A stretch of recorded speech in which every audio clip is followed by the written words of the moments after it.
क्यों खुश हैं? क्योंकि आप यहोवा खुदा जो जिंदा खुदा है उसकी पाक हजूरी में बैठे हुए हैं। Hallelujah, hallelujah. बेशक यहाँ पर वही लोग आकर बैठ सकते हैं जिनको खुदावन पसंद करता है। हालेलुया। जैसा कि आप सब जानते हैं कि हमारे सीनियर पास्टर साहब, हमारी जो कलीसिया है, हमारी जो टीम है, सबका बहुत ही ख्याल रखते हैं ताकि जो रूह की ग़िज़ा है उससे कोई खाली ना रहे। तो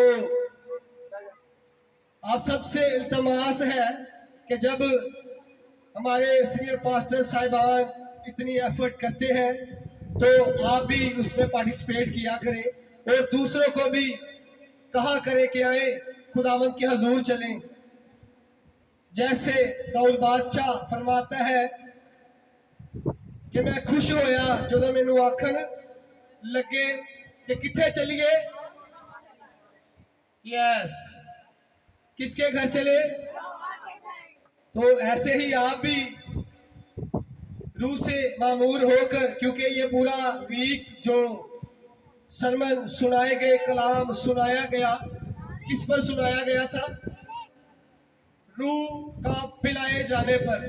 और रूह को जब हम पीते हैं तो वो कैसे पता चलेगा कि जब हम किसी से बात करते हैं?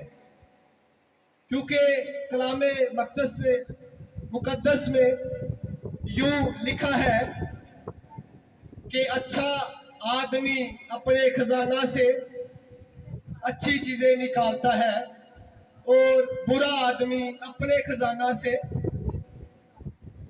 तो वो खजाना क्या है? क्या आप थोड़ा सा गाइड करेंगे जी? वो खजाना क्या है?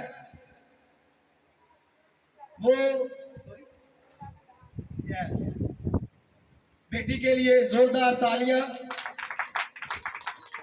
कि वो खजाना जो है वो खुदा का कलाम है। अगर तो वो खुदा का कलाम है तो वो कौन सा खजाना हुआ?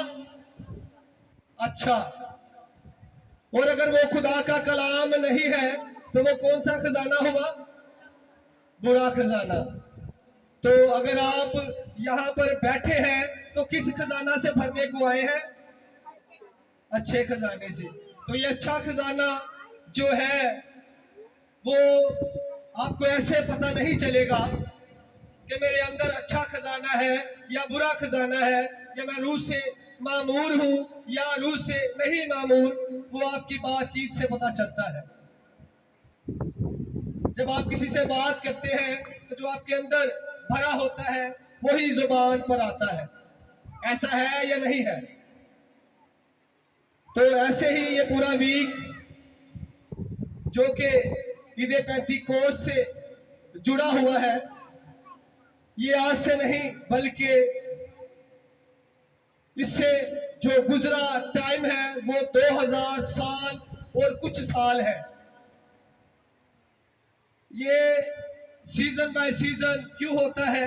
ताकि हमारी आने वाली नस्ल को पता चले कि हम किस खुदा को मानते हैं। हालेलुया। तो ऐसे ही मेरे अजीजों, अपने आप को, अपने बहन भाइयों को गाइड किया करें खुदा के बारे में कि रूह क्या फरमाता है। यीशु अलमसीह फरमाते हैं कि जो मुझसे पिएगा वो जिंदगी पाएगा और कसरत की पाएगा। हालेलुया। कसरत की जिंदगी जिसमें ना तो दुख मिला होता है और ना ही परेशानी मिली होती है और ना ही उसमें किसी चीज की मिलावट है, ना दुख की और ना बीमारियों की। लेकिन ये चीजें हासिल करने के लिए हमें क्या करना होगा? खुदावन में मामूर रहना होगा। और वो कैसे? जैसे आप खुदावन के हजूर में हैं, ऐसे ही आपने खुदावन को घर में भी याद करना है। अपने बेटों से, अपने भाइयों से बातें करें, खुदावन के मुतालिक बताएं कि ये जो आज हमारा सीजन चल रहा है पाकरू ईद पेंतीकोस्त के मुतालिक, के 120 की जमात पर पाकरू नाजिल हुआ। और उस पाकरू ने जब नाजिल हुआ तो क्या किया? 120 की जमात पर पाकरू नाजिल हुआ और उसने क्या किया? उसने क्या किया? उसने 3000 लोगों की जिंदगी को बदल दिया। हालेलुया! कि जब पतरस बाहर स्टेज पर जाते हैं, बिल्डिंग के बाहर जाते हैं, तो वहां पर सारी दुनिया के लोग इकट्ठा थे। कोई इब्रानी था, कोई फारसी था, कोई बलोची था, कोई सिंधी था, कोई अमेरिकन था। यानी कि वहां पर नस्ल नस्ल के लोग जिनकी जुबानें मुख्तलिफ थी। लेकिन जब उस 120 की जमात पर पाकरू नाज़िल हुआ तो 3000 लोगों ने खुदावंद को कबूल किया। हालेलुया! आज भी खुदावंद यहोवा पाक खुदा जैसे उन 12 शागिर्दों के साथ था और उन्होंने पूरी दुनिया में खुदावंद के नाम का प्रचार किया, मुनादी की, ताकि लोग क्या पाए? रिहाई पाए और रूह कुद्दस से मामूर होते चले जाए। क्या उन्होंने ठीक किया या गलत किया? साथ जुड़े रहे ताकि मुझे भी पता हो कि हमारे बहन भाई जो है वो एक्टिव है, खुदावंद से प्यार करते हैं। कोशिश करें कि जब आपसे कुछ पूछा जाता है तो बड़ा ही पुरजोश होकर जवाब दिया करें, ताकि जो ऊपर स्टेज पर है हमारे खादमीन जो है उनको पता हो कि हमारी कलीसिया खुदावंद में बढ़ना चाहती है। तो जैसे पतरस ने कलाम सुनाया और 3000 लोगों की जिंदगी बदल गई, आपकी भी बदल सकती है, हम सबकी बदल सकती है। लेकिन सबसे जो जरूरी बात है वो ये है कि पाक रूह को अपने अंदर रखना, उसको पीना, उसको ऑब्जर्व करना, उसको हजम करना, ताकि हम खुदावंद के नाम को इज्जत और जलाल दे सके। और हम खुदावंद के नाम को, जो कि बचाने वाला है, छुड़ाने वाला है और तैयारी देने वाला है, क्योंकि कलाम मुकद्दस में लिखा है जंग के लिए घोड़ा तो तैयार किया जाता है, लेकिन फतह याबी खुदावंद की तरफ से है। हालेलुया! बेशक हम जो कुछ भी हैं, अगर हम खुदावंद को नहीं जानते तो हम कुछ भी नहीं। अगर आप वजीर आजम हैं, आप बादशाह हैं, आप कुछ भी हैं, अगर आप खुदावंद को नहीं जानते और पाक रूह को नहीं मानते तो आप जीरो हैं। लेकिन अगर आप खुदावंद को जानते हैं और उसको मानते हैं तो आप अगर जीरो भी हैं तो खुदावंद आपको हीरो बनाएगा। हालेलुया!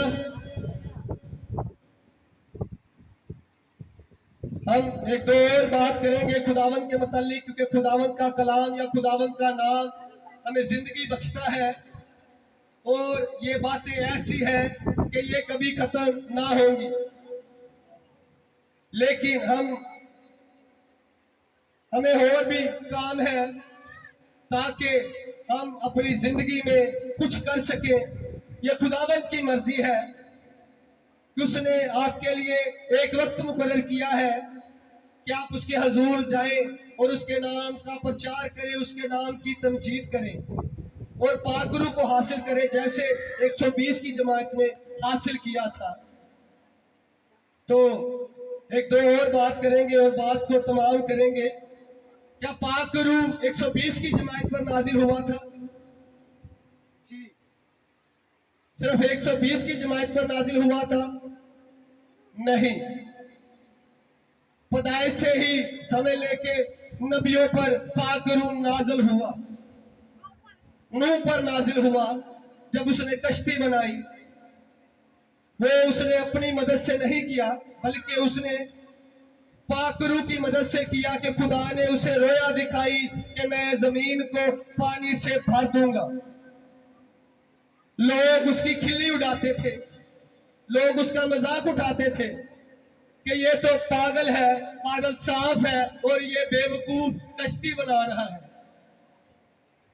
लेकिन उसने किस पर यकीन किया?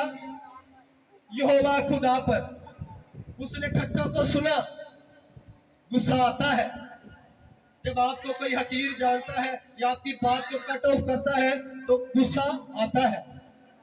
लेकिन सबसे जो इम्पोर्टेंट चीज है, जो सबसे अहम चीज है, वो चीज है पाकरू को और यहोवा खुदा को हमेशा अपना जो है पासबान जानना और उसके हजूर में रहना। ये सबसे बड़ी बात है। दाऊद बादशाह था। दाऊद बादशाह अपने भाइयों के लिए जंग में खाना लेकर गया और वहां पे जदजूलियत उसके लोगों को, इस्राएलियों को डरा रहा था। तो दाऊद ने उसको, जदजूलियत को, जो कि एक द्योकत था, द्योकत मीन यानी कि उसका कद एक जिन से भी बड़ा था। आप कह सकते हैं, अब एस्टिमेट लगा सकते हैं कि वो कम से कम भी कोई 10 से 12 फुट या इससे भी बड़ा हो सकता है। लेकिन दाऊद बादशाह ने उसको शिकस्त दी। किसकी मदद से? दाऊद बादशाह ने एक सूरमा को किसी हथियार के बगैर, किसी प्लान के बगैर, किसी के साथ के बगैर, ना उसके साथ उसका कोई साथी था, ना उसका कोई भाई था, बल्कि वो भाइयों से सबसे छोटा था और उसको हकीर जानते थे कि तू सिर्फ बकरियां ही चराएगा, तुझसे और कोई काम नहीं होगा भाई, तू बकरियां चरा, ज्यादा ना बन, हम जा रहे हैं, तू सिर्फ अपनी बकरियां चरा। लेकिन खुदा का प्लान उसके दूसरे भाइयों के साथ नहीं था। पाकरू का प्लान उसके दूसरे भाइयों के साथ नहीं था, बल्कि उस बच्चे के साथ था जो कि छोटा था।